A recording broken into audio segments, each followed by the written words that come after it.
Okay, welcome everyone to the first FMG podcast. So we've got a lot of good topics to talk about today. I've got my two partners in crime. I've got Andy here. G'day. And Adam. Carl, that was terrible. I'll get better. Great. And I'm your host, Carl. So just to start off with, we also do have a fantastic prize. So if you're the 20,000th comment on this video, you will receive more expenses paid trip to Australia to be on the FMG podcast, courtesy of Adam's Physics Fund. Carl, what happens when people are listening to this in the future and we eventually do get up to 20,000 comments? Are you paying for that or are we paying for that? I'm that sure we'll never get Wow, that's a great way to start a podcast. All right. I really hope not, because there is no Adam Physics Fund. I promise you that. What? There isn't? Oh, shit. All you got to do is just get the 20,000 comment. You'll be fine. Yeah. Leave trip home. Yeah, can we? Well, we'll have to monetize this podcast somehow. Oh, yeah, for sure. Can we sell some ads to Jimmy's Thanks for hardware, sex toy shop? Oh, Thanks. Sim Sport. Yeah. Thanks for reminding me. So all our listeners out there, you can type in FMG promo code into Audible to start your Okay. very own 0% discount. The alternative, Didn't of say it course, would is work, just type in FMG into PayPal and just send us money as well. We always appreciate it. It's always good. Donations, I appreciate it. All of our listeners out there should type 404 into their browser. Okay, so we do have a lot of good topics today. Some a bit more serious than others, but we're going to have a lot of fun. And we also have two surprise topics I haven't told Andy and Adam about that I'll be really. So we'll probably start off with the surprise topics, get them out of the water. So the first surprise topic will be Games Workshop miniature sizes. In particular, the Rhino. Oh, God, no, I'm out, guys. Oh, we talked about this. I'm quitting the podcast. This is the one thing you couldn't say. Anyway, worst Star Wars movie. Now, as we all know, Star Wars is near and dear to our hearts. Does anyone start off? Well, I was about to say, can we all just say it, or try and say it all at the same time? Like what we feel is our worst Star Wars film, just to say it all at the same time? Just say the title. Just say the title. So, worst Star Wars film, Rogue One. Worst Star Wars film, Rogue One. Attack of the Clones. Okay. All right. 2 against 1. Adam first. Adam. Well, you're going down, Adam. All right. Adam, let's hear it first. You're on your own. I'm curious. If we exclude, if we only focus on the episodes, which we won't, but go on. If we did, I want to hear what your answers would be then. Only the episodes. Yep. Probably either Last Jedi or Attack of the Clones. Andy? Well, viewers, this is probably when I should tell you that I've not watched as of time of recording, the latest 2 episodes. Solo, oh my God! Solo how and can the you Last Jedi. Comment? How can you comment on which is the best? I comment with a little asterisk saying of the ones I've seen. Because because I watched, and this is a point you've brought up, Carl, and revoke his Star Wars license. No, shut up. I'm a true blue Star Wars fan. OT for life. OT. I just don't care. I just do not give a shit about the new films. No, I don't care about seeing the new films. They are literally just cashing in on the Star Wars license, and they're not giving the respect or the time, or just making a quality product. Like I said with the Simpsons, they're making it and they're going like, it's going to sell because of Star Wars, not because it's good quality or anything. Like, really engaging story. I think Last Jedi is probably the worst of the episodes. Yeah. Well, what are you hanging it on? Well, maybe probably Attack of the Clones, but I'll probably just chuck the whole prequel series in there. Though, is it bad of me to say the Phantom Menace has some charm to it? Yeah, that's what I believe. Anyway, Adam, tell us about Attack of the Clones. Why is it the worst? You've seen it. Well, I mean, I think it almost goes without saying. I mean, as I said, as I kind of pointed out, when we only consider the episodes, basically we all have Attack of the Clones at the very least up there, Yeah. top two, top three, probably top two, I think. It's well, the romance plot is terrible.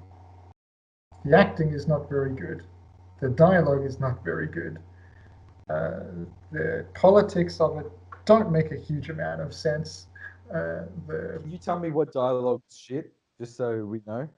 Basically all of it. I mean, come on, it's infamous. All of the scenes, the seduction scenes on Naboo are all Because I've got some bad. rebuttals for those, Adam. I don't know. What are you about to say that the sand quote is like? Yes, I am. That yes, that's a good thing. I am. Go ahead, Adam, and then I will bloody rebut that. I'm just gonna. You know what, Adam? As a preemptive, I'm just gonna look up episode 2 quotes, and I'm just gonna like give Carl a machine gun treatment and see if we can come up with good rebuttals. We'll see what we do. I'm not a huge Boba Fett fan, like some people. I think he's a bit of a Django. Well,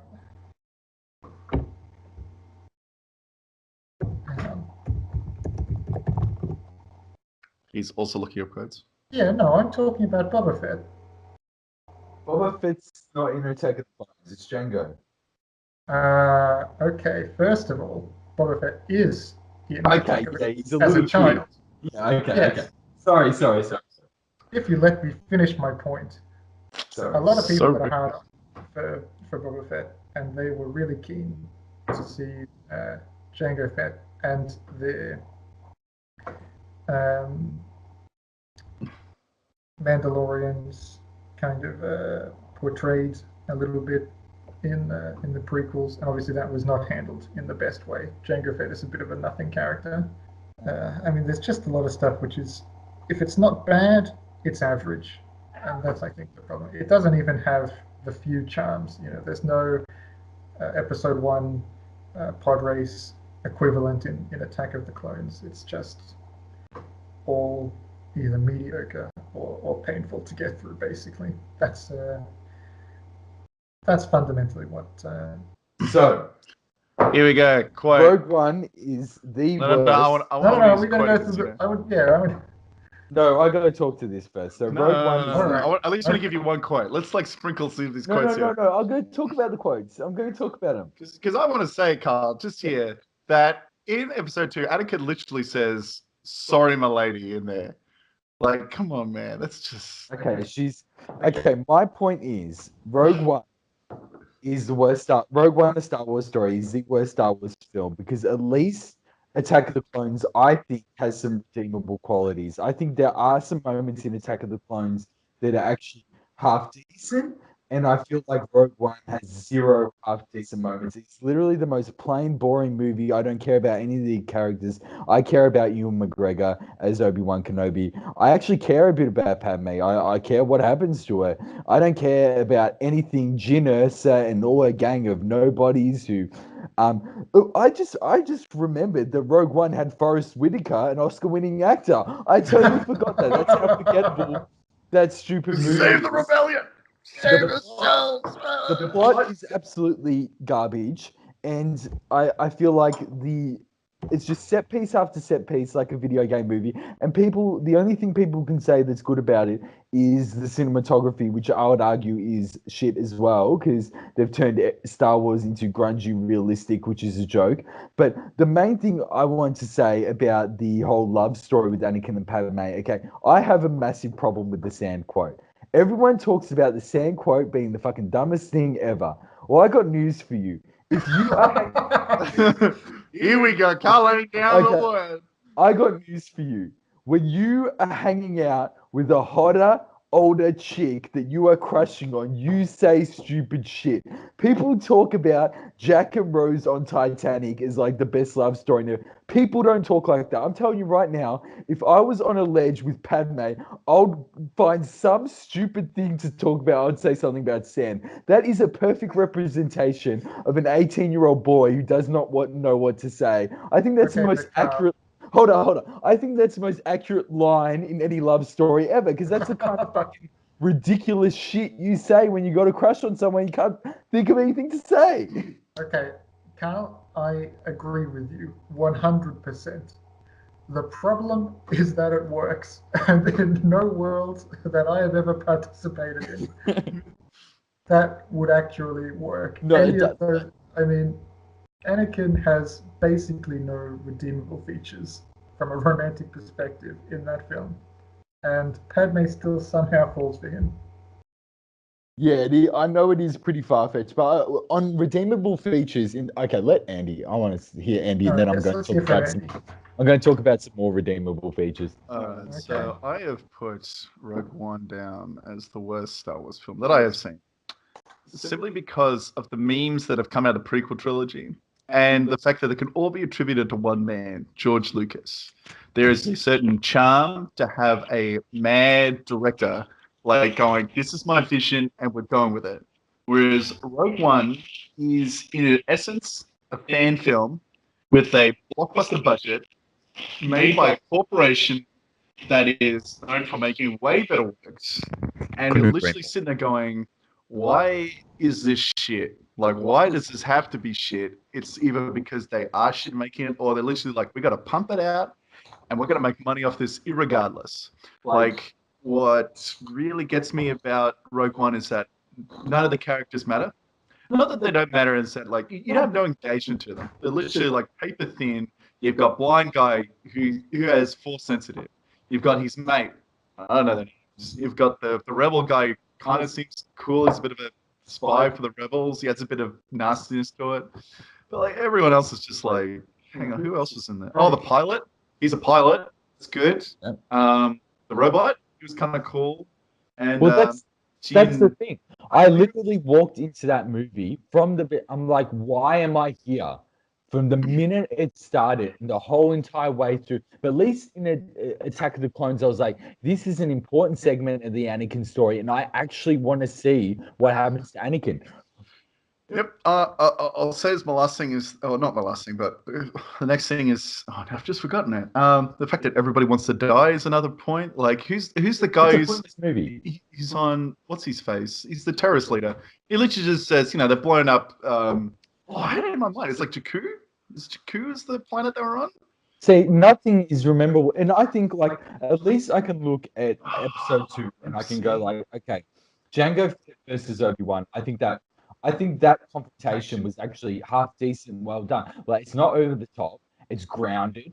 It's a Jedi versus experienced bounty hunter. I think the whole section on Camino with the clones is interesting. Yeah, it feels like it's got more than Rogue One, which is like you've got the cameos of the guys from the bar. You've got, I'm pretty sure you got R2D2, Mon Mothma. It feels like they went to the third film and they got that quote where Mon Mothma goes, "Many Bothans died to get this information." They went, "We're gonna make a film on that." Yeah, everybody died. Well, technically, that was the second Death Star. Exactly. But they just went, yeah, you know what? Everyone has to die with the first one too. That way it's like, But even the Tusken... Run. Okay, Attack of the Clones has... it has a good fight scene, which is the Jango versus Obi-Wan. I think that was a decent fight scene. It has a good dramatic moment where Anakin massacres the Tusken Raider camp. I actually think that was a decent dramatic moment, except for the whole line of him talking to Padme afterwards. I'm talking about the actual scene itself. And it actually has a one good fun segment, whereas I actually thought the Colosseum bit was a little fun. Okay, so I think it has those three redeemable qualities, those three things that I can walk away from the movie and going, at least I had that. Rogue One doesn't have that. It has nothing where... That's what I think. Adam, can you say something? Well hang on. One last thing on Rogue One. Sorry. The only time I was excited, or at least had some kind of like investment in Rogue One, was right at the end. Darth Vader is murdering all those rebel troopers going down the hallway. Now, Okay, that was he could have just force whipped it, but it was literally the only time I was like, wow, these guys are dead, but there's some real tension here. Like they're actually trying hard, whereas everyone else is like, we're resistance. That was good. That was one we've minute got to scene. fight, but you know what? We're not going to fight hard enough to survive. We'll just fight hard enough to get the mission done, and then we can die like heroic deaths and everything, because that's what the rebellion's built off: dead bodies. Yeah. Adam. I did want to point out that Oscar-winning actor Forrest Whitaker also appeared in famously infamous movie Battlefield Earth. Great film. I love John Travolta in it. Beautiful. It is. Now that's a bad movie in every sense. But tell us why Attack of the Clones is better than Rogue One, Adam. Based on everything we've said. Here's the thing. I think in some respects we're kind of working out different definitions. If someone put a gun to my head and said, you have to pick one of these two movies to be erased from the timeline, I would pick Rogue One in a heartbeat, because you're very right. It is a nothing movie. But I don't think it was a bad movie. I just think it was aggressively average.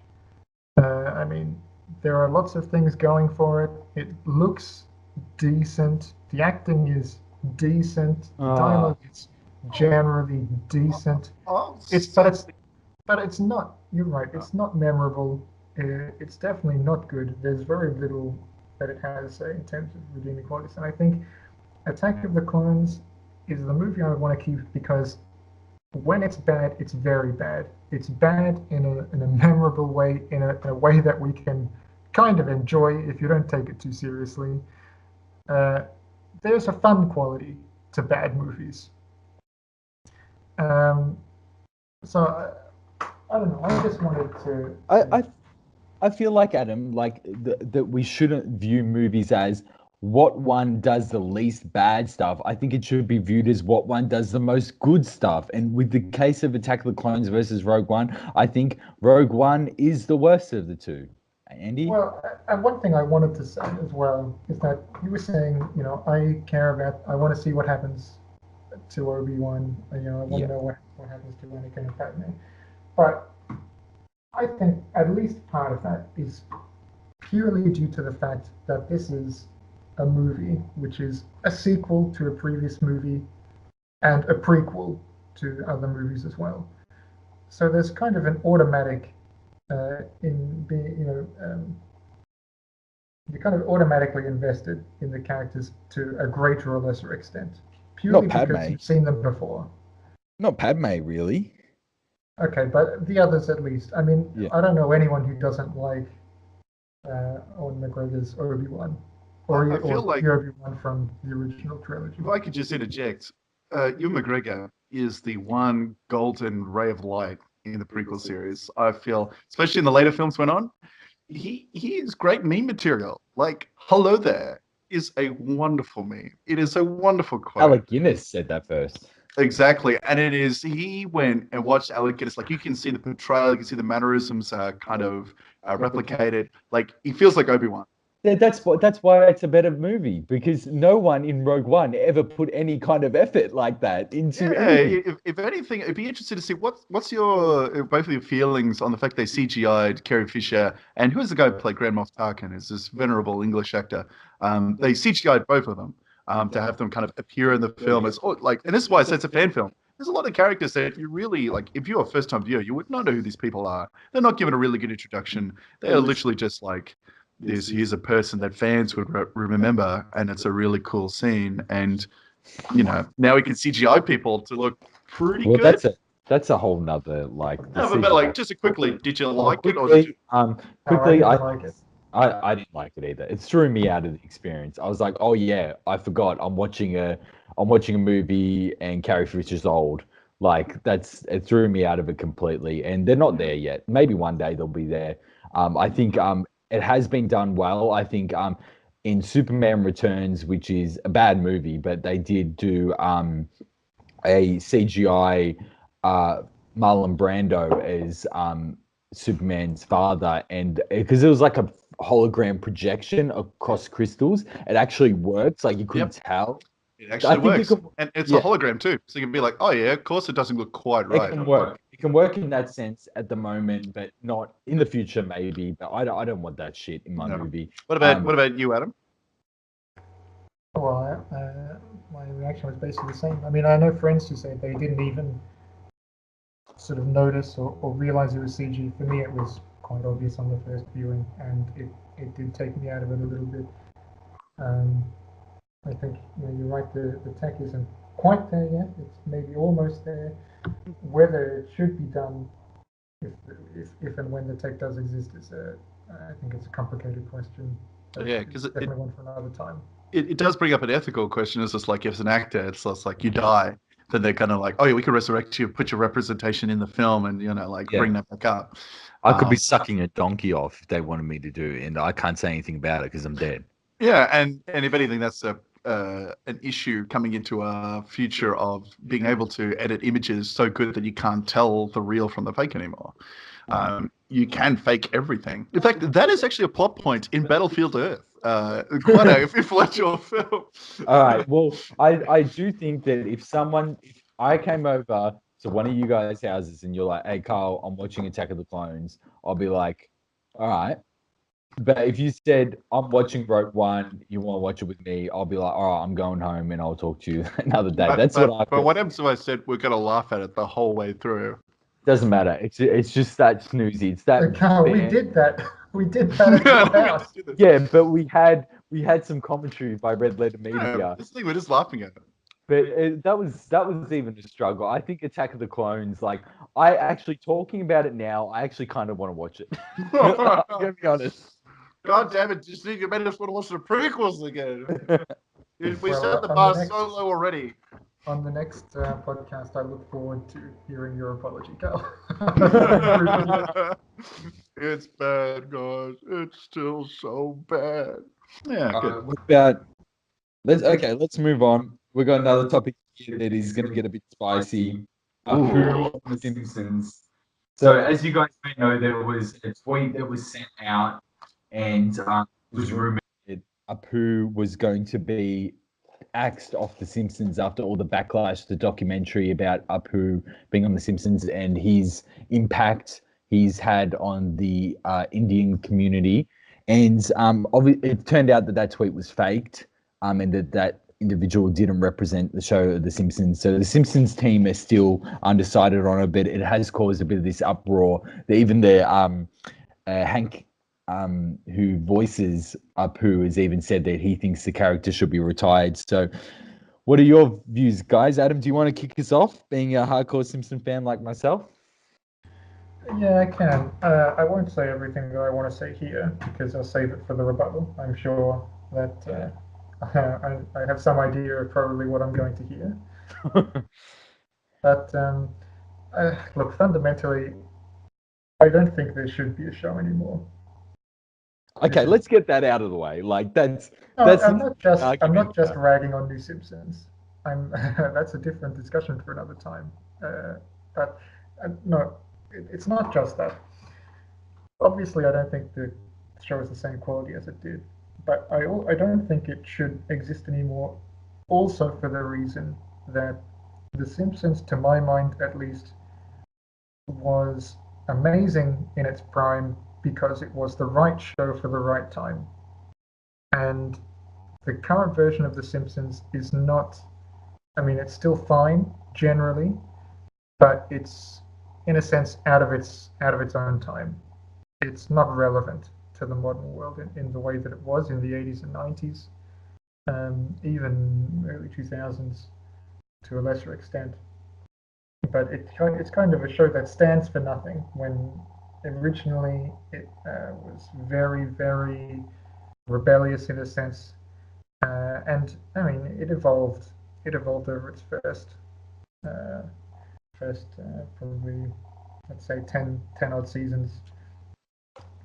Just so I can understand your main point, Adam, are you saying that a character like Apu shouldn't exist in any modern show right now? Like a character like Apu, Just so I understand where you're coming from there. Basically, I mean, Yeah. the thing is this: if you were making The Simpsons today, as in The Simpsons never existed, you were making it from scratch today, would you hire and if not an Indian voice actor, which I think probably you should for Apu, but even if you didn't, you would have, I think, someone on staff to deal with these kinds of cultural issues in the writing room, either as a writer or as a consultant or something.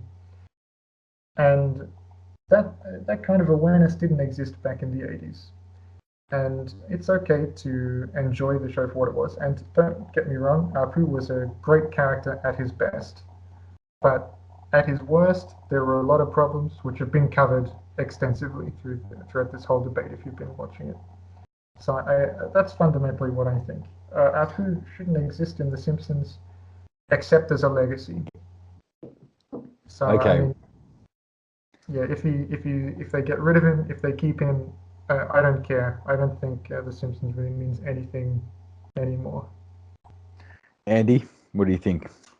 Well, let's see. I'm not necessarily as in depth with my knowledge on The Simpsons as my co-hosts here. But you can comment. Oh no, I definitely can, but it'd definitely be more of an outsider who's just kind of like watch The Simpsons here and there and things. And like Apu has just been the Indian guy who runs the Quickie Mart. And The Simpsons is just full of racial stereotypes anyway. Like, you've got our mad Scotsman who is basically the janitor for the school. You've got Mexican, you've got our Italian chef, our Mexican kind of like extra on every TV show. Bumblebee Man. Yeah. Bumblebee Man. Yeah. You've got like literally a pirate for our kind of sea captain. Like the show itself is just built off caricatures. It's built off generalizations on characters, you know. You might know an Indian guy who runs a local 7-Eleven or something, which is definitely the case around here. Like most of them, they'll be, you know, working in all their petrol stations and stuff. It's, you know, something you can easily say, like, yep, I know an Indian guy there. You know, it's something people can easily relate to. I'll definitely agree with Adam. Like, I wonder if The Simpsons it's literally just a case of inertia. The popularity of that show just keeps it going. And not that it's as popular, but just it was that popular. People like, there's always going to be a need for The Simpsons because it's just that good. Whereas really it was the writing, it was the timing that made it that good. It's not just the name, it's not just the show is a piece of gold. It's the people who made it gold. And it's literally just lost that luster. And it's just kind of like, wow. It's kind of an antique piece, actually. It's kind of weird having a show that's... What season are we up to now? 22, 20, 30? High 20s. Like, it just makes you wonder what they're trying to do if all the characters are still the same age. Like, what... I'm just surprised they haven't aged any of the characters. Like, build up some of that, like, different themes to come out by having...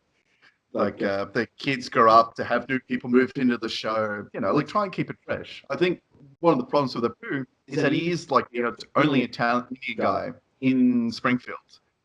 Where you could be like, look, you could easily have more people come to Springfield, and suddenly he's not just the only Indian guy.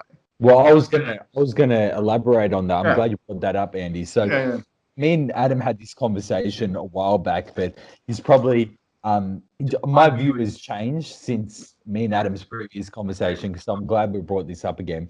I think the problem with Apu is not that he's a stereotype. I think the problem with Apu is all those other stereotypes, especially all those other nationalities, they're all just one-off side bits. They're not any kind of fleshed out character that has shows dedicated to them. And the other characters that do have shows dedicated to them, like Krusty the Clown and stuff like that, their nationality, Krusty being Jewish, isn't the thing that's centered around. I think the problem with Apu is that he is the only person who is like that stereotype who is actually a real main character. And I don't think that first generation immigrants have any kind of representation other than Apu. I think if he was just a one-off side character, it wouldn't be a big deal. But it's the fact that he is meant to be a proper character in there. And I just feel like I don't think he's a good character. Adam said he's good. I never thought Apu is a good character. I hate that style of humor. Like think like Big Bang Theory with Raj, like just saying things in an Indian accent. Like I need to think of like that's not funny to me. Like just because you're saying something in an over exaggerated Indian accent, and I always felt that was Apu. I felt like he should have never been. There shouldn't have been episodes centered around him. I just think he needs to go. The Simpsons just need to go in general. But I think Apu, the problem was it was a prominent character, not the fact that he was a stereotype. That's what I. Well, you could say like I don't know how like they went right about like a lot of these characters, but like I imagine quite a few of the characters started off as stereotypes as a way of leading into discussing questions about, all right, you're a minority working in the local supermarket. What's it like there? What are the struggles you have to go through? And I believe through like one or two videos I've seen on this, they do go into that Apu actually has a doctorate. He's actually like a university man who's come over to start his own life. He owns his own Quickie Mart. He's got a wife and kids. He's doing no, but that's the thing. Those things are secondary. So everything revolving around Apu, it's always first. It's like, okay, Apu's getting married. Let's chuck a whole bunch of Indian stuff in there. There's going to be an elephant there. But he's Indian. Like, what else is he going to do? Is he just going to be like, no, that's what I think. That's what I think the answer to proper representation is. Not every single character you can have an Indian guy there that's migrated from India, and he's just a dude. Yeah, he doesn't need to be. Not every episode needs to be centered around his culture, because that's not the case. Like when I meet people that are migrants, it's not all about their culture. Like it's not like they don't just talk nonstop about like Indianism. Like they're just like normal guys. I don't think Apu has that. It's always an idiot. Oh, he's got a Ganesh thing. Oh, he's got thank you, come again. Oh, he's got his wife named Manjula. We're gonna make a joke about her dot on her head. Like they're not just a normal. Not when I say they're not just a character that blends in with the others. They got to stand out. That's what I think. Adam, say something. Yeah, well, I think Cal, you've made a lot of really good points. I mean, I said that I think Apu is a good character at his best, which is true. But I think what I meant by that is when he's really fully fleshed out. I mean, the episode when Lisa becomes a vegetarian is a real classic one, and Apu features reasonably heavily in that, and it doesn't play so heavily on Indian stereotypes. Yeah.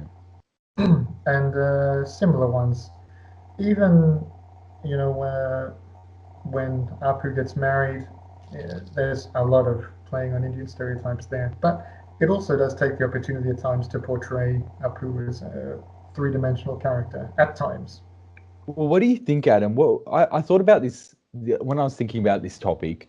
I thought this is just a question I want to propose to you guys. I don't know the answer.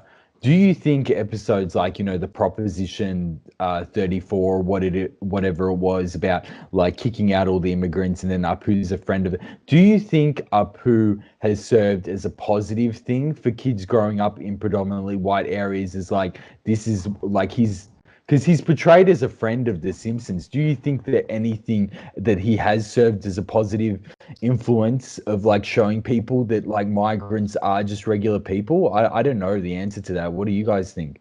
Well, maybe or maybe not.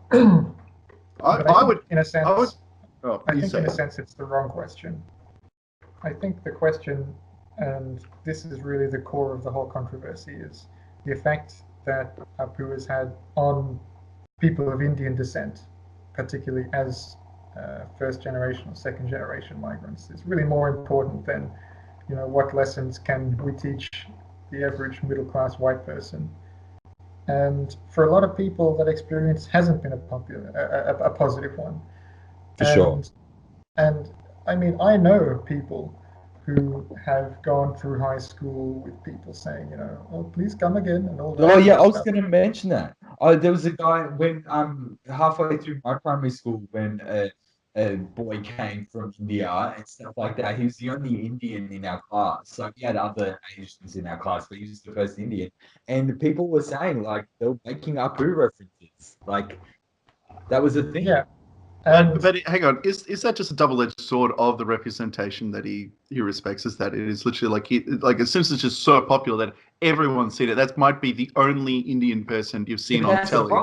Well, what if Bart just had a classmate that was an Indian, but he wasn't a thank you, come again, quick again. Yeah. So that would be the thing. It wouldn't be an issue. But it's like, thank you, come again is his catchphrase. But the problem is that he's the only Indian on The Simpsons. That's my argument. That's part of the point, is that even though there are aspects of Apu's character which are fully fleshed out and three-dimensional, at its core, in 90% of episodes, he's just there in the background being a vaguely racist stereotype, and a reasonably potentially harmful one at that.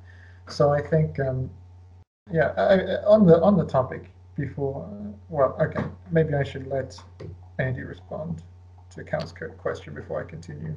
I just want to also say, I like stereotypes in TV shows. I think stereotypes can be very funny. I think stereotypes of Australians. I think Homer's a walking American stereotype, USA, and everything like that. But the difference is there are other more subtle Americans in the show rather than just one obnoxious one. And I think stereotypes are hilarious at times, but they need to be balanced with some reality checks on that not everyone, otherwise they can be harmful, and I think it's shown that. Well, I think the fundamental key, this is what I was going to say originally in response to Andy's comment, is that the problem is not necessarily with stereotypes or caricatures. It's with the cultural context in which they exist. And yes, there are lots and lots and lots of stereotypes and caricatures in The Simpsons employed for humorous effect, and they're funny. And they cover a whole wide range of nationalities. But the thing is that I just wanted to quote some things I saw on Twitter recently, which is, this is all in response to the guy who made the documentary, who it's worth pointing out never said that Apu should get cancelled, but when the news was that he was getting cancelled, even though, as we found out, it wasn't correct at the time. I mean, there is responses like this: "Hope you die, little brown motherfucker piece of shit. The problem I see is that Apu is better as a comedian being a cartoon than you. Why would I want to see a stupid person that think he is funny but gets offended over a cartoon character? Go fuck you and your cow. Fuck you after go to fuck a cow, coward and a racist hidden behind a mask of morality. Your career is over. When are you going the fuck back to India?" And so on. I mean, if they said that they were going to retire Willie, no one would give a fuck, right? If someone said, Willie has served his purpose as a character, we don't want to have any more Scottish stereotypes, no one would care. But when it's a brown guy saying something about an Indian character who's, again, not even calling for him to be removed, but just pointing out the ways in which the character is an issue for real people in the real world, they get hammered with all kinds of racist abuse. And that's the fundamental difference. Not all of these characters are the same because they exist in different cultural contexts. Well said. What was your question again, Carl? I don't know. I think we can go to the next topic. I think it was whether Apu was a good form of representation, or he was a positive or a negative. Yeah, that was. And I think it's both. Initially, it might have been positive. The idea of Simpsons is literally you have all these stereotypes, you have all these jokes, and they just built it up over so many years that you have recurring jokes that come back that are, just as funny as they were, like the various businesses that Mo does in the back of his tavern, which always kind of comes up when I was like, something like, or whatever the mayor's doing. Like, the mayor's never going to be, you could say that The Simpsons is very much against the authority figures half the time. The police are literally pigs.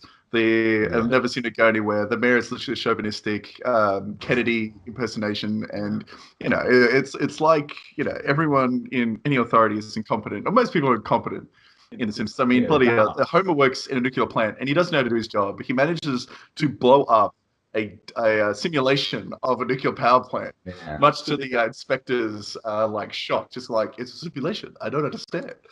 But look, I think initially as a stereotype, Yeah, maybe might have a positive one with people's first impression of like Indian culture, Indian people, but it is a double-edged sword in that is The Simpsons is just so popular, and Pooh is just featured more and more, and there just hasn't been more represented. Like he is like foot in the door to be like, yep, Indian people exist. This is some of their culture. We can go into it, and sure, some of it might not be positive. I mean, would you consider the Australian episode to be a positive light on Australian culture? I mean, we laugh at it, but I'm sure there might be some people like this is completely offensive about what they've done to our national identity. And Adam says it's a product of the times. Like, I think it would have been very confusing for a lot of people. Like, why, like back then, like, I know this is painting people of that generation as stupid, but I don't know, I could imagine them being like, why is Indian guy not doing Indian stuff? Like, I can imagine them being that naive in a sense. Yeah, but it's most people are that naive. Like that's just how it rolls. That's why you run off generalizations and stereotypes to like get an idea. What I mean about cultural context, people have an expectation that there's someone different. They have to, they can only exist within the show, as a point of humor which plays off of that difference. Yeah, but parents always say it's the greatest video game console. I hope you guys have your answer ready. Like they have this expectation. They see an Asian and they decide, and that's just a product of the time. They just haven't been exposed to it that often, And that's just how it is. So poor Pooh might have started off as positive, maybe as for everyone's. And let's say he's a pretty good representation of Indian culture. Like he's certainly not like he's a thug. No, but I mean, like, look. You want to play off like, all right, let's go bad representations. Like, all right, we got some like thugs coming in. Like, all right, what are we going to make him? Or some terrorists? What are we going to make him? Make him brown. Make him slightly Arabic or something. It's like any kind of like if any of them became somewhat iconic by some catchphrase or something, that whole culture of that race is then kind of stigmatized. So I think like over time, Ganesh sitting on the store of on the counter of his service station. Like it's like just like a statue of Geisha. No, Ganesh is the elephant with the. Is that a good luck thing though? Because you go into Chinese stores and you'll have like a cat with an arm and everything. Yeah, but that's something you'd always see. Like that's the thing. It's just like there's just not enough extra stuff to be like, all right, what is Indian culture in The Simpsons? It is a Pooh. That is it. He's the butt of the jokes. We're going to talk about this a bit more. He's everything. And that's the problem with it. There just isn't enough extra stuff in there to be like, well, let's really explore this a bit more. Like imagine if the Simpsons went to India. That would have been an interesting episode. Did they? No, they didn't. They went to Brazil. Yeah. They didn't go to India. But that would have been an interesting episode because it's like, all right, well, let's explore like Indian culture and like you can make jokes here and there, but eventually they might learn something. I don't think they go the same route as Australia. I feel like you can get away with that with European countries where it's kind of like, yeah, we're all used to, like really like eating shit on each other or just joking about it, or we're just like, yeah, it's fine. But they probably went to India, but we just haven't watched that episode. Yeah, probably haven't watched that. Adam, you're more learned than us on this topic. Have they gone to India? I don't know. Let's look it up. So, in Kiss Kiss Bangalore, or Bang Bangalore, in the 17th Simpson season, 17th episode, the nuclear power plant is being shut down and outsourced to India. Don't know how that works, right? So they do go to India. They do actually go to India, but not as a trip. They go to save home for some reason. Yeah, well, even that is a bit like, they go to India because the power plant is getting outsourced. I mean, come on. Like, it doesn't really make sense, but I don't really think that. It's not a question of it. It's not a question of it being. Anyway, let's move on. Greatest video game console. I hope you guys have your answer ready. You got to have a say. I know you got to say about this. I'll put forward my completely uninformed opinion. Well, you can go first, Adam. Let's go. Okay, I'll say this. As with all good opinions on the internet, my opinion is as uninformed as it is strongly believed. So right. I have that going for me. Good start. The crux of my argument is very, very simple. I'm saying the PS2. It's the games console with the most sales in history, the largest selection of games, in history. It was, I mean, fundamentally, that's basically it. It was the console with the best games, full stop. The best games and the most games. And that's what I look for in a games console. I'm not interested in a machine that can do 100,000 different things. You know, I don't need a box that can Play Netflix. that can play Netflix, for example. I mean, I already have a PC for that. I already have, you know, so a games console, for me, the number one important thing is that it plays games. And for me, the PS2 had the best options for games. I'm not interested in the most powerful graphics card or anything like that, except with respect to what it can do for the gaming experience. And for me, personally speaking, I haven't played a huge number of games consoles, but you know, my experiences with gaming started way back with I guess it was Super Nintendo. Oh, okay. Well, seeing as though you're talking about Super Nintendo, I think Andy has something to butt in there. Andy, do you want to talk about your pick? Thank you, Carl. I too very opinionated, and my opinion is the correct one. Unlike our poor friend Adam here, I've been on long enough on the internet, and that is a valued argument in any kind of internet conversation. But I agree with Adam. A console needs to play games. It shouldn't just play TV. Video console needs to play games. It needs to play games. No. It can't have some like really fancy gimmick that you play for a little bit and then you ditch later on. It's not there to be an entertainment piece so you can just watch the television on there. It is literally there for your entertainment to play games. That is its number one thing. And if I could say PC, I would have just said PC, and that would have been the end of the argument. But Carl's shaking his head at me. If you could say PC, we would all say PC. It definitely says PC, but I think we're all kind of biased in that we're all very PC centric. We played a lot of PC games, but I have owned consoles in the past. I've owned 3, 2 PlayStations, 2.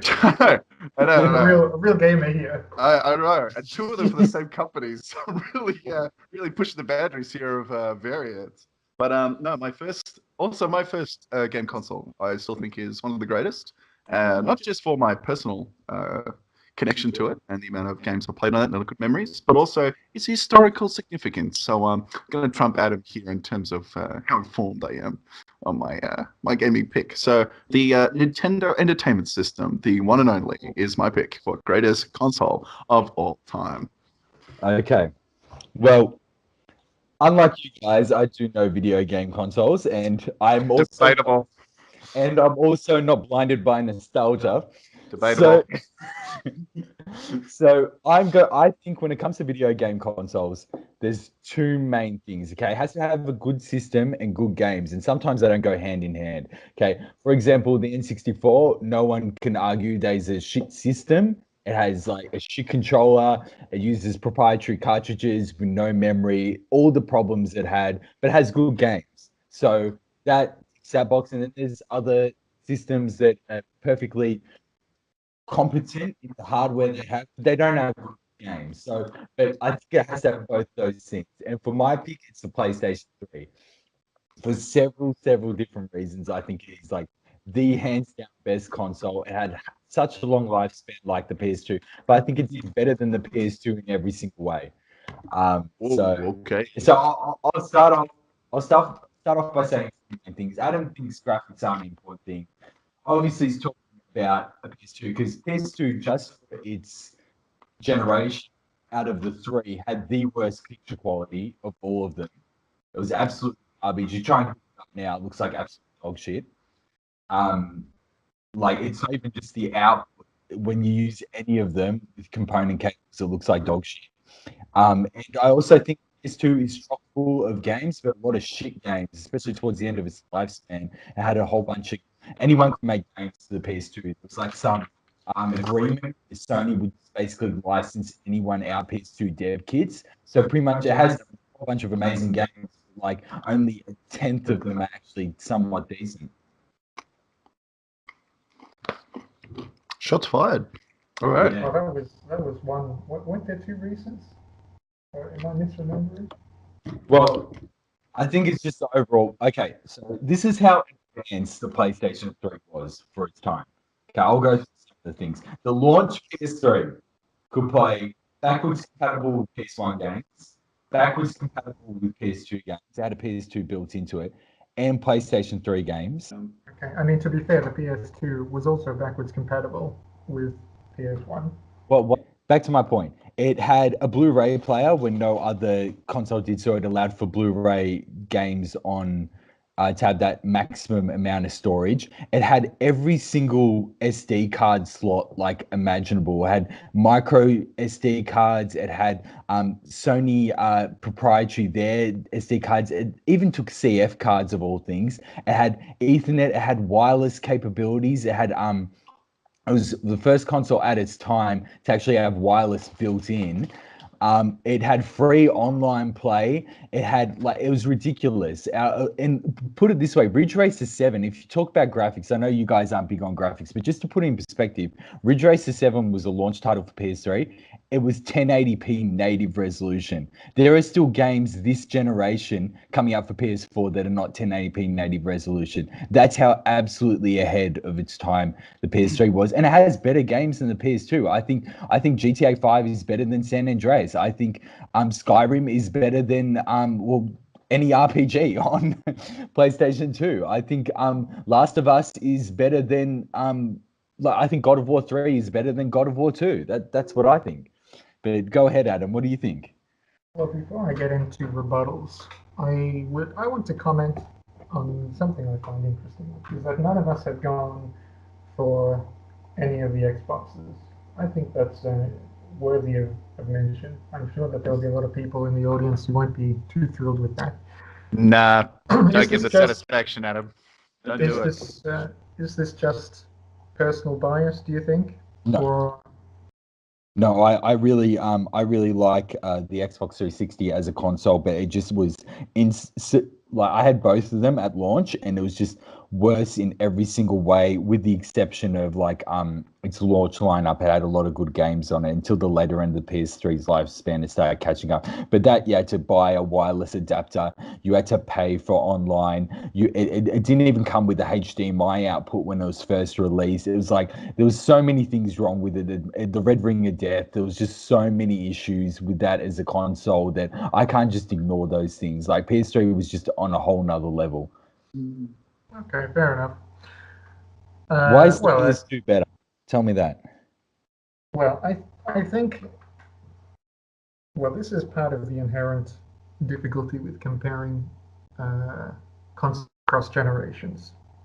I mean, you say, for example, that the PS3 had the ability to play Blu-ray, and that's true. The PS2 did not. Blu-rays didn't exist at the time, but it did have the ability to play DVDs, which was a big deal.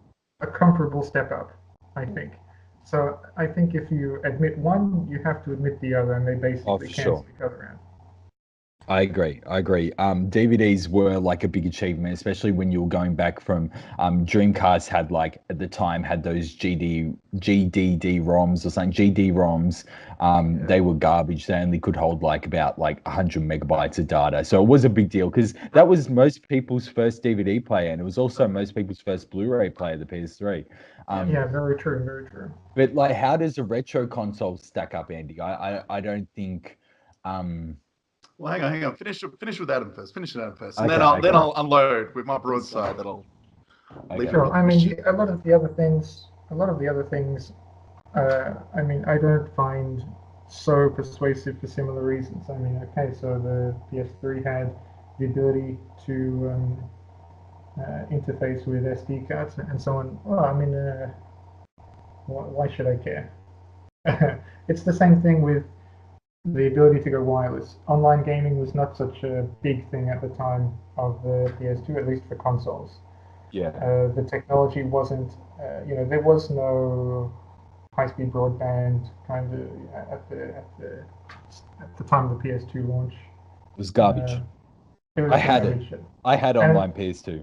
It sucked. And in fact, it's the exact same. I make the exact same argument with regards to graphics, because it is true that if you hook a PS2 into a modern widescreen TV, it looks terrible, as does everything from that generation. Disagree, but well, I argue that it is the case, and I think it's simply due to the fact that these machines weren't built for use on 1080p screens. At the time, the majority of games were geared towards the most common televisions at the time, which were just standard definition TVs. This is where you're wrong, Adam. On those TVs, it looks fine. I think, in fact, the games looked very good on standard definition TVs. They don't hold up on HD TVs, but I think, when you make games, you can only put so much emphasis in so many different areas, and it would not have been a good move to put so much expense and time and work and effort into graphics which most people at the time would not be able to make use of, when instead you can focus on enhancing the game in other aspects, which is again where I disagree in some respects. Yes, the end of the PS2 did see a lot of garbage games. That is true. In some sense, the lifespan was artificially inflated a little bit by it being very cheap and easy to get PS2 license to make games. But regardless, also the launch of the PS2 wasn't fantastic, but in between, I think there was a very, very long, very fruitful period where a lot of classic games were produced and excellent ports to the PS2. Yep, no, I'd agree with that. Yeah. But I think when it comes to even back then, I don't think the PS2 was even the best console of that generation, because when you hook up, it's not a factor of hooking up on monoscreen TVs, because the Dreamcast looks fantastic output in VGA. The original Xbox looks fantastic on HD TV. I was playing that with Andy a few weeks ago, hooked up via component, can upscale as high as 720p. At the time, like, the Dreamcast came out, the Dreamcast had great internet, it had sufficient better video quality, even hooked up to a CRT, and then the PS2 comes out and it compromises at a $700 price tag. Yeah, but the big difference there, Carl, is that the PS2 was still alive like a couple of years after it was released. In fact, I think that is part of the legacy of the PS2, is that it kept getting used year after year after year. Like, you would see the new Modern Warfare release also get ported to a PS2. I don't know how good it was. They bloody port those games to DSs because they're so damn popular. But if you're someone who only has one console, that's it. Like, you can just use that and you're fine. PS3 was better. And actually, there's another point with your PS3 comment, is that you pointed out that the PS3 initially had backwards compatibility of the PS2 and the PS1, which is fantastic. But they dropped that after a couple of releases. Like, they just went, we're not going to, no one's going to do that anymore. It's cheaper to do it the other way. And that's what the PS2 kind of is that it is a cheaper version, or it is a more acceptable price tag for Sony compared to Sega when they're making the Dreamcast. And they had the Achilles heel was that they didn't put any piracy in there, so people just stopped buying the games, and then it just got bobbed once the Xbox and the PS2 came out. But that's the thing with the PlayStation 2. The reason why they took it out is because no one wanted to go back and play PS2 games. Because as soon as the next generation came out, that's just me. If anything, I would say it's hard because the PS3, Xbox 360, and the Wii? That was the same generation? Yeah. That generation is so long compared to other ones, which used to be like 4 years before you upgrade to the next one. Whereas PS3, 360, that was 8 years. That's an 8-year gap between when they were released and when the next replacement came in. And they really matured the games. You really had some real classics come out, but PS4 had 4 years? And it had so many damn classics on there that people just go, PS2. Like, they're just remastering them for the PS3. That's true. Yeah. Another thing I would like to comment on before we move on. Also, not a lot of love for the current generation of consoles. Is there, again, any personal bias in there? I don't want. So, yeah.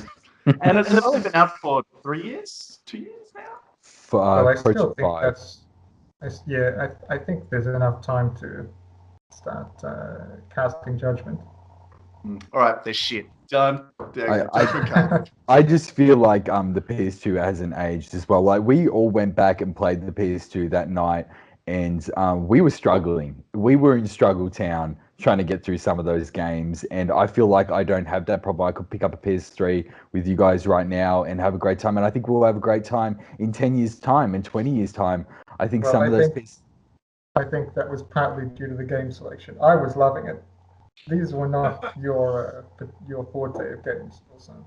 But anyway, we've spoken. Well, let Andy just give his 2 cents. So here we We've go. Big spoken a guns, lot guys. about PS2 and PS3, so I want to hear about Andy. What he thinks. So the Nintendo Entertainment System was my console that I got when I was, I think, before I was 10, so I might have been like 8, I think.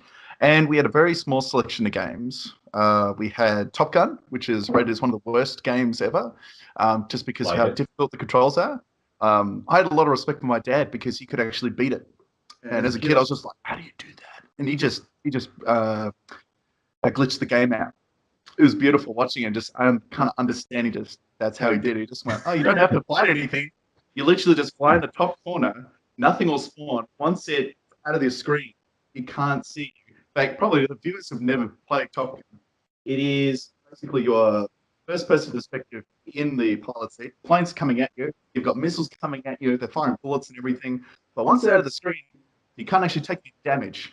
So by going to the top right, they never actually spawned enemies up there. So you could just pass entire levels by doing that. And yeah, it was very impressive. Andy, I'm telling you now, games are like they're not like a fine wine. Like when you go back and play those games, like the simplistic mechanics, it's not like movies where they're just ageless. I feel like a lot of those NES games, like they've really struggled. Maybe Super Nintendo, maybe, but I don't want to play Top Gun, especially the glitches. Fuck Top Gun, you explain. Like our last point there on the PlayStation, we were coming up against like, look, you'd look at a game on a PS2, you'd be playing it on a modern telly or even on a standard definition telly, and you might be like, that looks a bit dodgy, right? Every game on the Nintendo is 8-bit, which means there is like the graphics are never going to be realistic. They're never going to look realistic. There's a certain amount of imagination that has to go in there, and just the tile work, the artwork that went into those games to try and represent this is a guy. How do you make a guy look like when you've only got like 8 bits of color and a couple of little screens? Like that's it.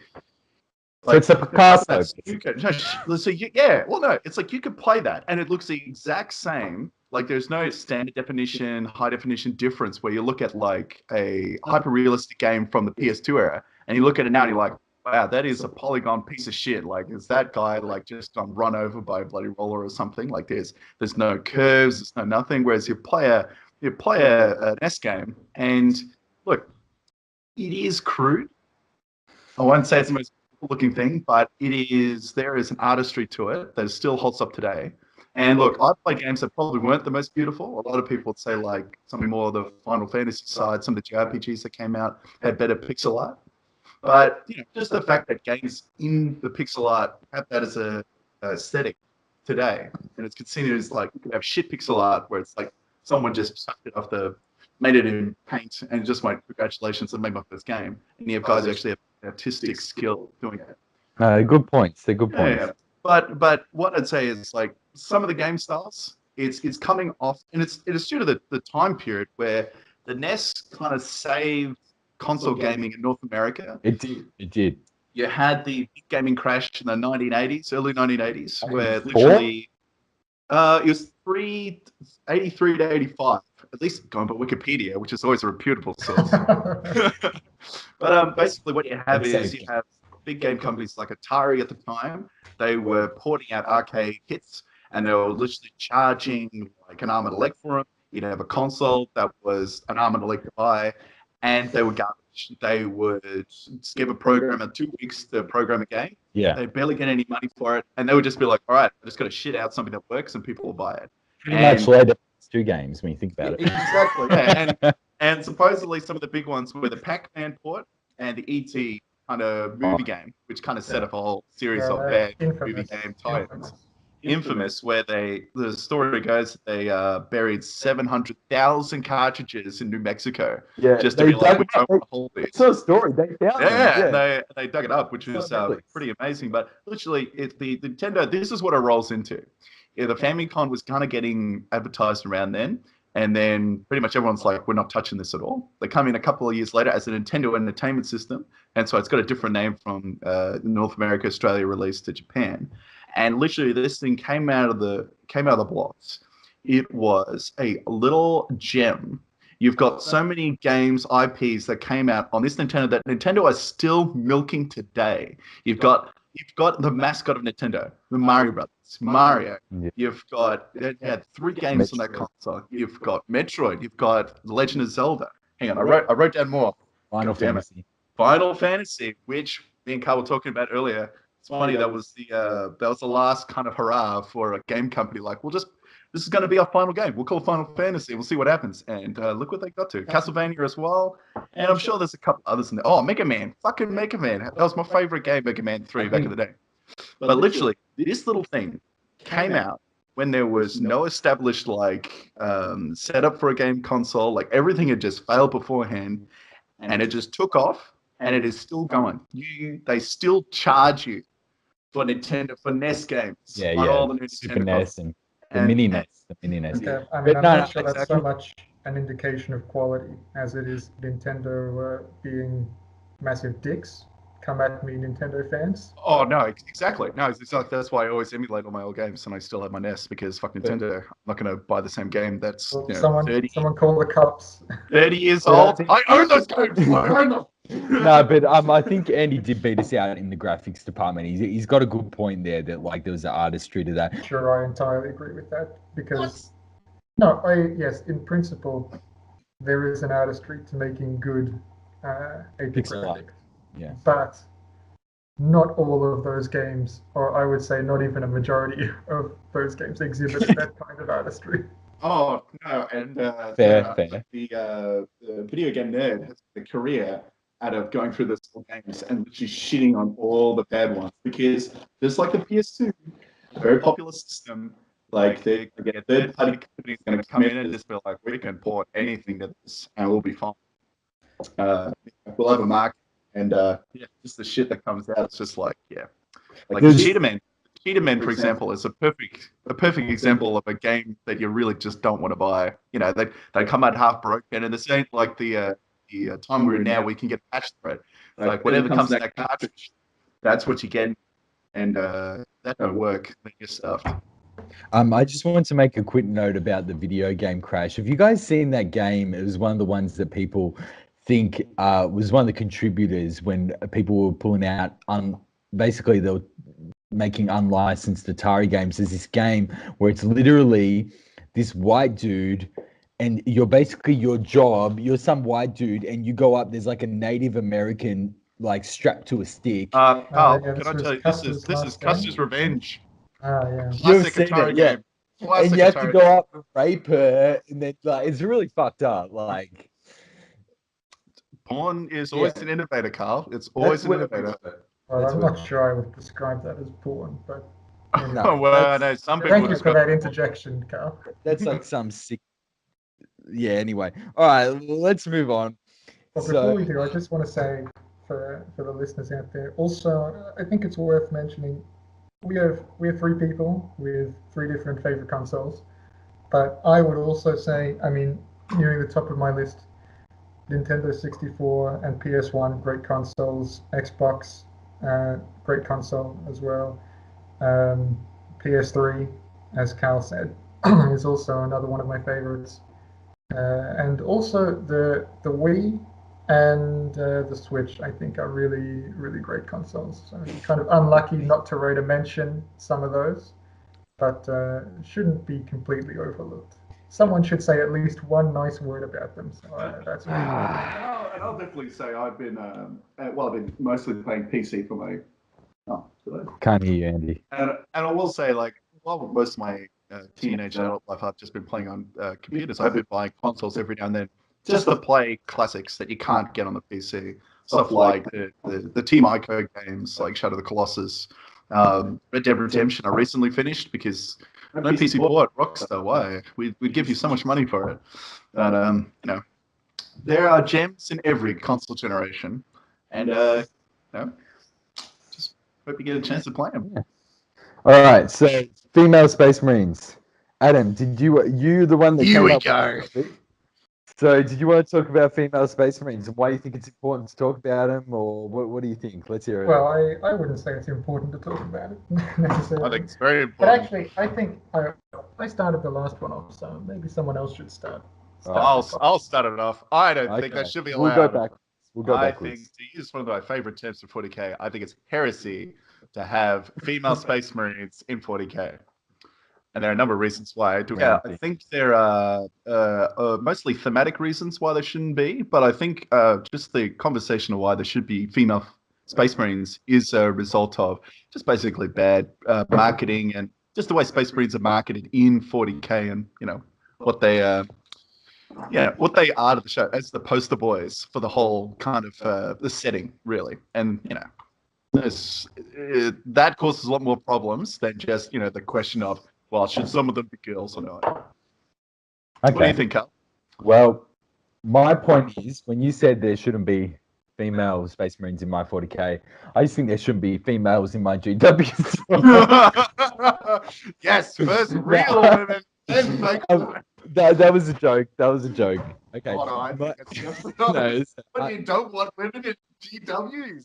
Sexist. Oh. No, that was a joke. But my point is about female Space Marines is we already have them, and they're called Sisters of Battle. I know that on the surface, like when you go deep in the fluff wise, they are not female Space Marines. I know that, but to the average consumer walking in there is no difference. Like on paper, stats wise, they're pretty much just a Space Marine with slightly less strength and slightly less toughness, and that's essentially what a female Space Marine would be. Because like I'm not going to get into that debate, but like obviously scientifically, females, generally speaking, are less strong and less tough than males, but they have every other attribute pretty much the same, which is essentially Sisters of Battle. I know now Sisters of Battle have been neglected, but I think that if they weren't neglected back like in second and third edition, they were a perfectly big part of 40k, and they served that role as being female Space Marines, and something that a female person walking into GW could get behind. That's what I think. What do you think, Adam? Well, I think that both of you are wrong, but in different ways. And this might surprise you, but I also don't think there should be female Space Marines, but my reasoning is very different. Oh. Right. Fundamentally, I think, I know it's a bit of a surprise coming from me. Yeah, I know, it really is. I was expecting you to go like social justice warrior. No, I wasn't expecting that, but just the whole thing of you're both wrong, but I agree with you. That's got me curious, Adam. That's got me curious. Please explain more. Okay, well, this is my feeling. This fundamentally ties into the way that Games Workshop has mishandled to some extent their own properties, not from a business side of things, of course, but from a law side. I think something you have to fundamentally keep in mind about the 40k universe, at least the way that it was conceptualized and built during those first few editions at the very least. I mean, it's still there today, but maybe a little bit less so, is that the Imperium is not supposed to be the good guys in some sense, right?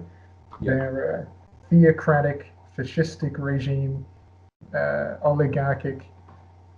It's a nightmare for the average person to live in. Extremely bleak and miserable. Random executions of people. Yes, as Andy mentioned, there's this notion of heresy that's extremely strictly obeyed. It's like bloody North Korea at times. Like, all the money goes towards the military, and if you don't like it.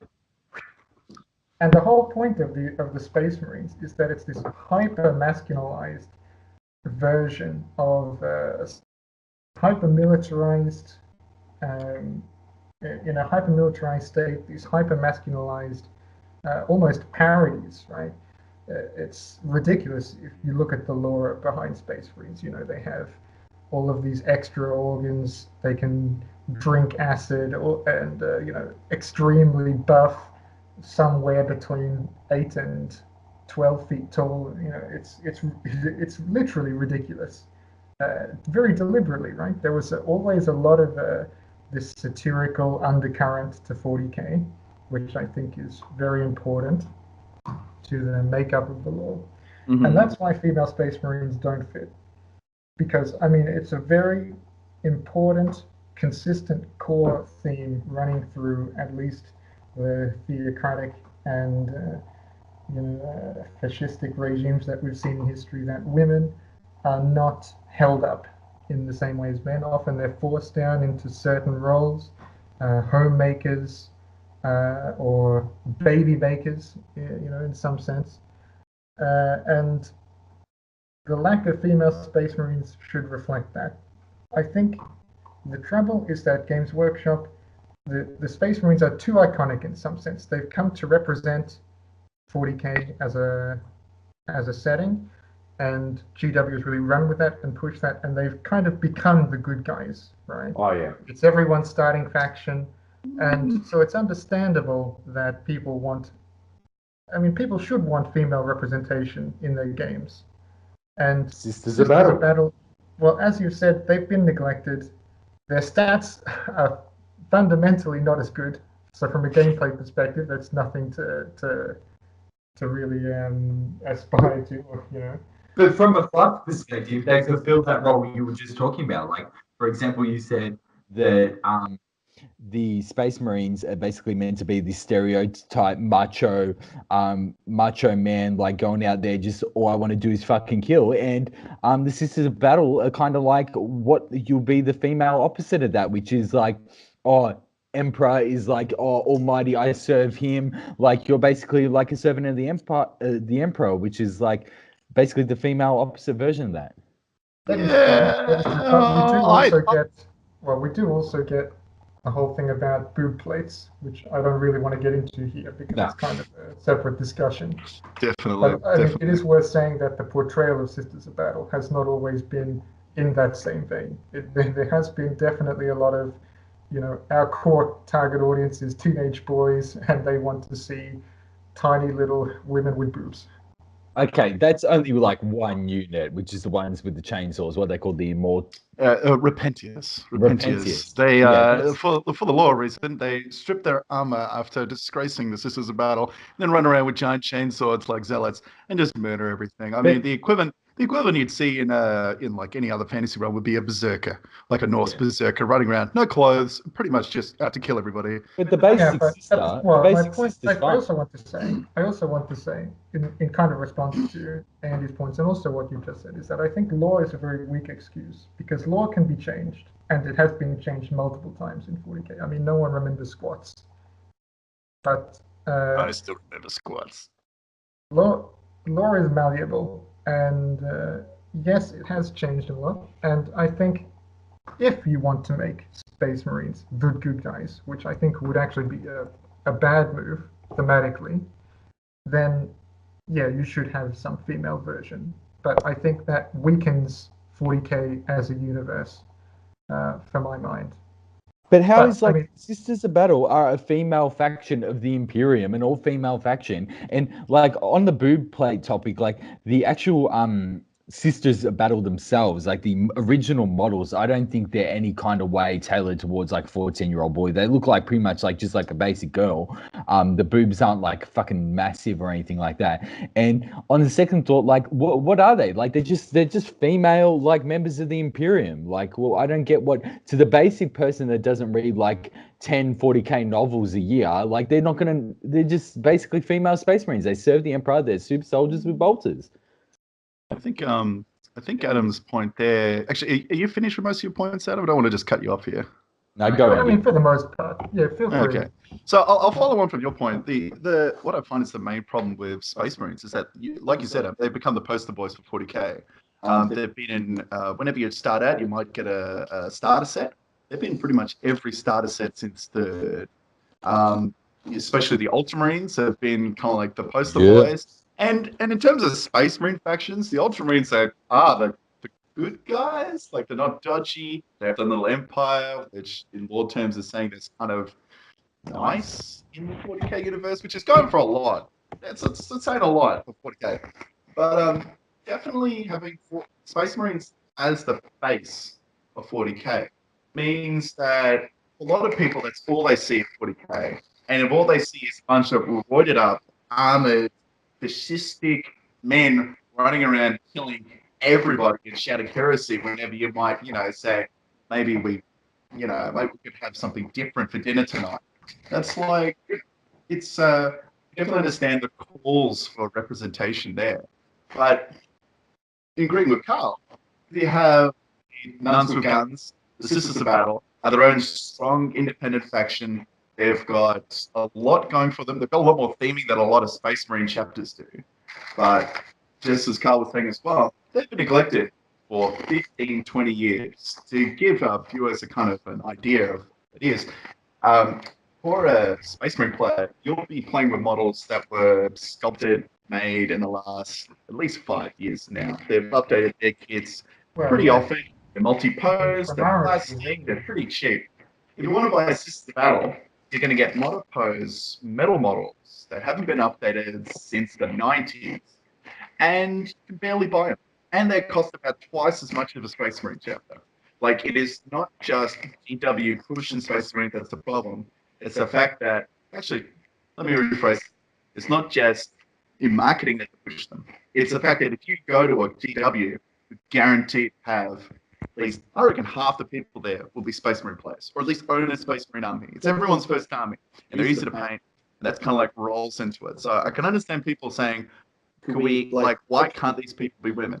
And that's kind of where the law comes into it. And this is where my big point about them not being female Space Marines is that, in lore-wise or thematically as a story piece, Space Marines are a weapon. They're not really people. They're like, you could sometimes say they're space monks or space night monks, like the Knights Templar or something. I mean, they've literally got a chapter called the Black Templars, which are the crusading, ultra zealous Space Marine chapter. Literally just kills everybody.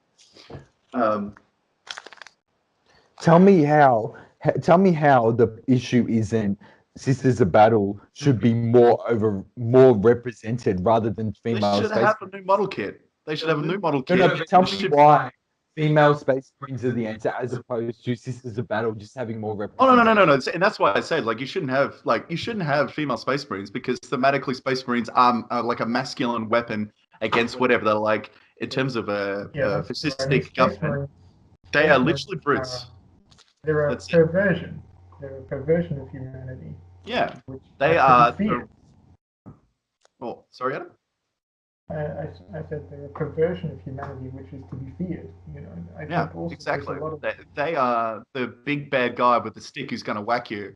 And since the universe is full of other big bad aliens with giant sticks that are going to kill us, they're literally like this hard as nails. They are the Ubermensch, I guess, if you want to use a term. But they are. I wouldn't use perversion. That might be a bit harsh, but they are masculine, and that is it. There is no space for any feminine theming or anything like that with a Space Marine. And I feel like if you just added in female Space Marines, immediately people would be like, well, different side of the Space Marines. Maybe they could be nicer, or maybe they could be more. They could just take a more feminine trait. Well, that's saying the females have to be feminine and have to be nice. That's going to happen. No. But that's going to happen either way. Like, it doesn't matter. You could have hard as nails. You could have a hard as nails like female warrior that is like, she is like a brutish monster. But someone will be like, oh, but she's kind of nice on the inside, or like those themes will just follow along with her. And I think that's just a result of storytelling over the years. You see resemblances. You disassociate. It's not a question of femininity or masculinity. I think fundamentally it's a question of this term which is thrown around sometimes, which is toxic masculinity, right? There's a kind of masculinity which Space Marines represent, which is not just about being a manly man, tough as nails, although those ideas can also be somewhat problematic, to use the P word. but it's a kind of unrelenting, unhealthy representation of masculinity, which it doesn't make sense. And that's why I'd call them just weapons. They're not people, they're weapons. Well, Adam, can you tell me why the answer isn't just more representation of Sisters of Battle as opposed to female Space Marines? Can you tell me why? What's the difference there? Good. Oh, actually, Adam, you go. Well, I think more representation isn't just the answer. It also needs to be better representation. Sisters of Battle are a step in the right direction. A good modern release of Sisters of Battle would help a lot. But there also needs to be refocus in terms of the way that various factions are represented, both on the table in terms of miniatures and also in terms of the way that Games Workshop handles the IP. Yeah, definitely. I definitely agree with that. I think one thing we kind of miss is that a lot of other factions in 40k do have female models. It's not just Space Marines versus Sisters of Battle. In model-wise, the Eldar have female models. Like they have mixed in with the male models. They've got female torsos. The elves, the space elves. So they've got a very feminine physique already. But even Dark Eldar. I mean, exactly. Yeah, but this Eldar, I feel like in a similar sense to the Sisters, are just neglected. All their really elite core units still resin. They're still using casts from 10, 15 years ago.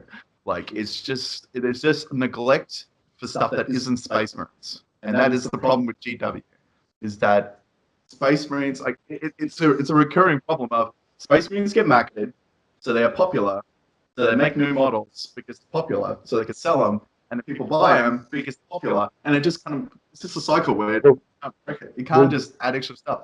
Dark Eldar, all the biggest, baddest characters are female. Like, Lilith and what's the they kicked her out of the edition. Anyway, like I don't know the characters off by heart for all the factions, but literally like all the main the succubuses, all the main like witches are all female characters rather than male witches who are, because they are male witches, but the special characters that are the big bosses are the females.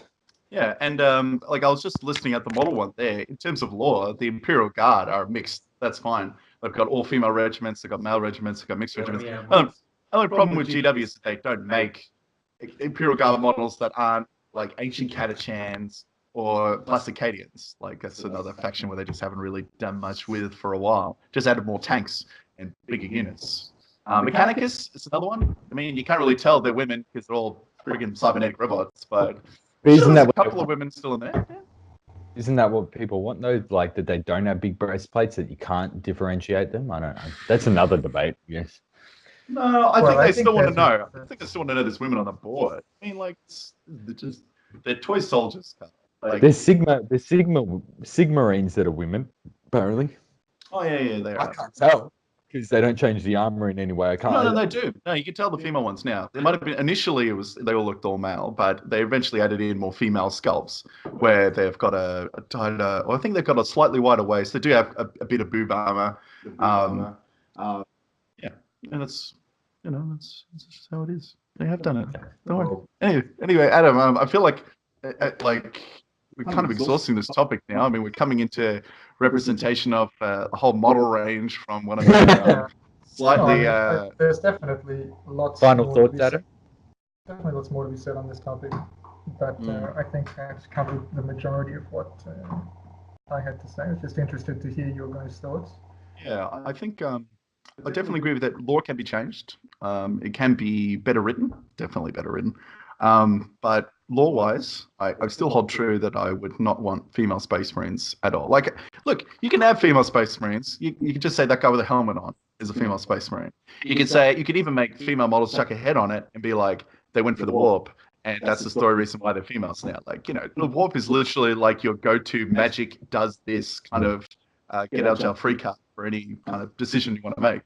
Well, I like female models, hence why I started collecting Dark Eldar. I have so many female witch model Dark Eldar models and stuff like that. I think that it's good to have some females in the game. I don't think Very- that's a bad thing. Just Very woke, Carl. yeah, Very woke. but just not. I don't think I'm with the but I at the same time, like I think that it just shouldn't be Space Marines. Like, why don't they make more factions with females, new factions even, but just like it doesn't have to just ruin, or not ruin, but like change a faction we already know and love. That's what my final thoughts are. I think GW will do that anyway, their own volition. They like doing that. Any last words, Carl? I mean, Adam?